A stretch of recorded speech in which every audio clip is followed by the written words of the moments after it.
Following on from our interview with Marcel, we took the opportunity to check out his 2-bedroom house that he's got available for rent. And rather than trying to describe it to anyone that's asking us about a good rental option, we thought it would be easier just to make a video of it. Marcel gave us some really good tips that we thought would be worthwhile documenting. So we have put a link below. You can download that. It's just things that you probably want to think about when renting a property in a place like Paraguay. There are things that if you're coming from another area, you might not consider, but once you rent a place, you might be glad that you've thought about those things and incorporated them into your rental plan. And while I was checking out Marcel's property, it gave me an opportunity to talk to him about what he thought was important when he built the property. And there are some elements that he incorporated that are definitely worth keeping in mind if you were thinking about building here. Things like heating, cooling and ventilation, they're important anywhere, but all too often we see people that build here that sometimes don't get that right, and it can be a real pain to rectify. Sometimes you can't even rectify it after you've built it. So it's better off to have those things really nailed down and clear before you go through the process of building.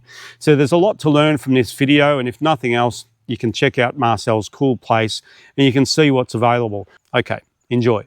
It's the house has got 110 meters square. We've got 2 bedrooms, big living room with a kitchen, bathroom, a big one with a shower, a small bathroom and a storage room. So apart from just making a video just to show people how your place is, should they want to find a place to rent, I think it's also a good opportunity to see how you've done this, because from what I can see, you've put a lot of thought and time and effort into building something really quite beautiful and functional. So I'm interested to learn more about the thought process that went into building your place, because I think there's some real lessons to be learned here for anyone that's thinking about building. How's that?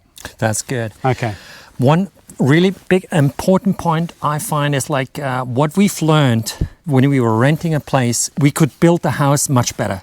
And the lessons we've learned, I can show you. Perfect. Okay, let's go. And the first thing that really strikes me about this place is the amount of windows and ventilation you've got in here. That's obviously an intentional part of the design of this place? That's correct. We have found out that here in Paraguay, I mentioned this before, we've got a really high humidity.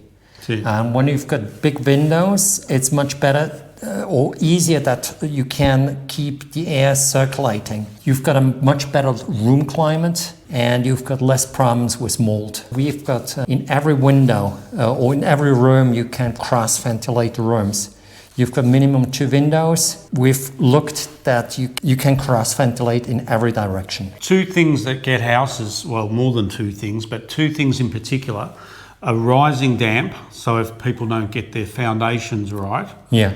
And humidity in the house, which causes the mold that you might see up the walls and on the ceiling and so forth. And that's really all to do with ventilation. That's right. You've really thought that through, and I haven't been in a house in Paraguay that's really had so many options for ventilation. It's really brilliant. You've also got multiple ways to keep the place cool and... Absolutely. You can see that this is a pretty big room.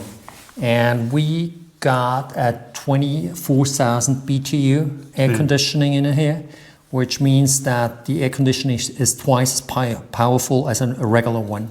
Okay. So you need that in order to cool that room down.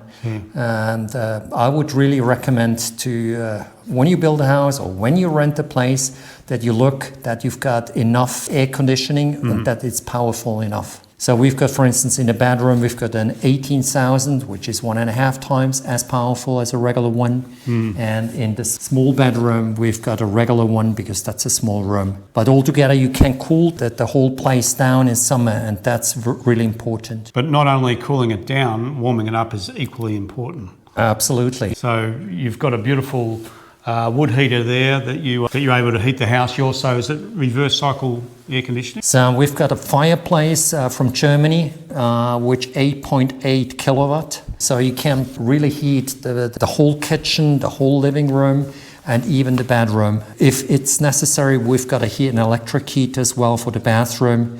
But every room has got air conditioning, which you can use to cool and to heat. This is also important from my point of view. And last but not least, also to dry.